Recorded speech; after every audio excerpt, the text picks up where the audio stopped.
अस्सलाम वालेकुम नाजरीन, welcome to the medicine information channel.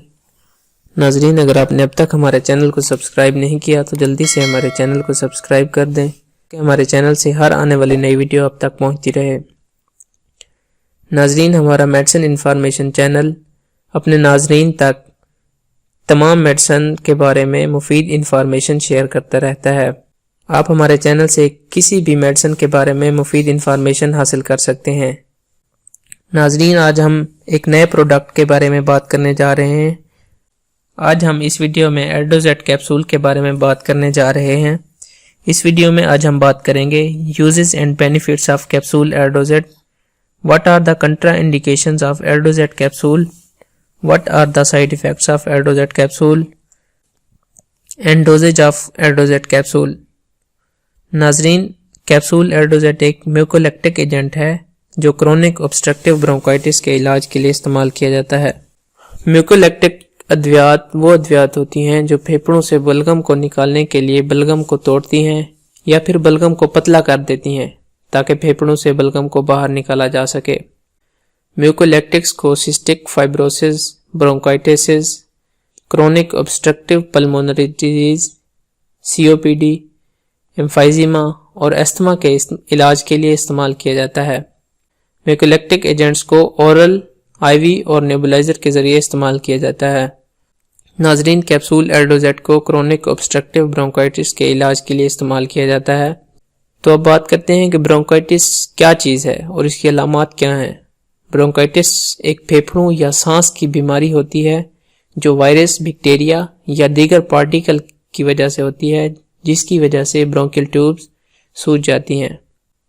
जब कोई शख्स सांस लेता है तो हवा नाक या मुंह से अंदर आती है और फिर ट्रैकिया यानी विंड पाइप में जाती है। वहां से ये हवा ब्रोंकियल ट्यूब से गुजरती है। ये ट्यूब्स फेफड़ों में होती हैं।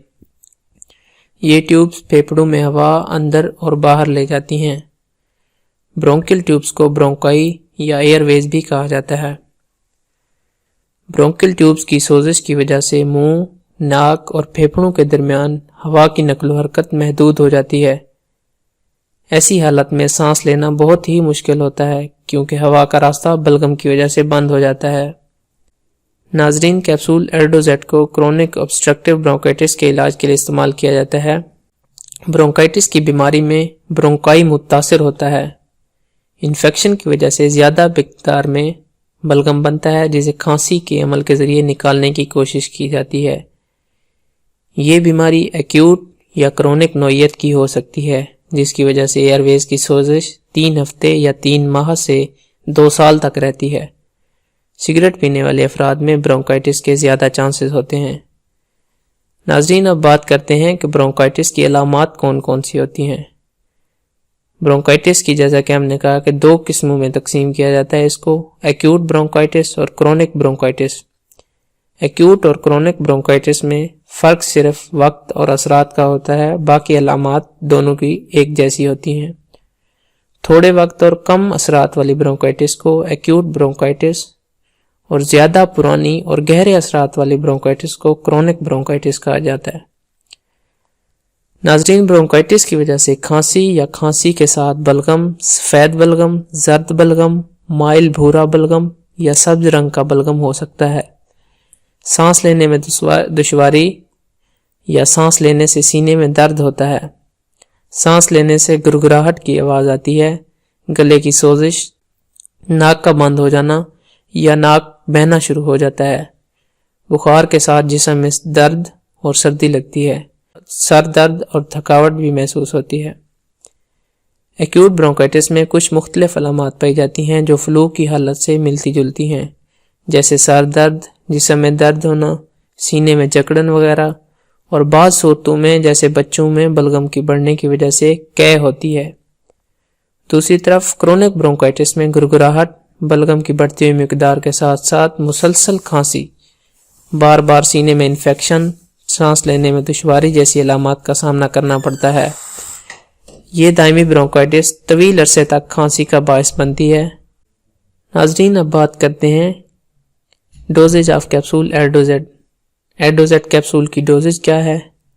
कैप्सूल एल्डोजेट 150 mg और 300 mg में होता है।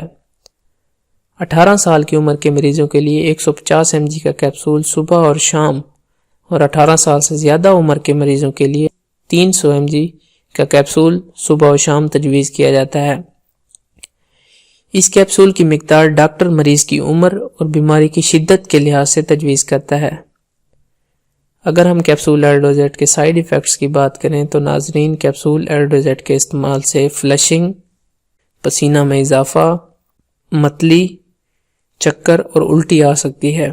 کیپسول ایلڈوزیٹ پریگننسی سیف نہیں ہے، لہٰذا اسے دوران حمل استعمال نہیں کیا جا سکتا، اور ایسی خواتین جو اپنے بچوں کو چھاتی کا دودھ پلا رہی ہوں وہ اس دوا کے استعمال سے گریز کریں، کیونکہ اس دوا کا اثر چھاتی کے دودھ میں شامل ہوتا ہے۔ ناظرین، یہ معلومات تھی کیپسول ایلڈوزیٹ کے بارے میں۔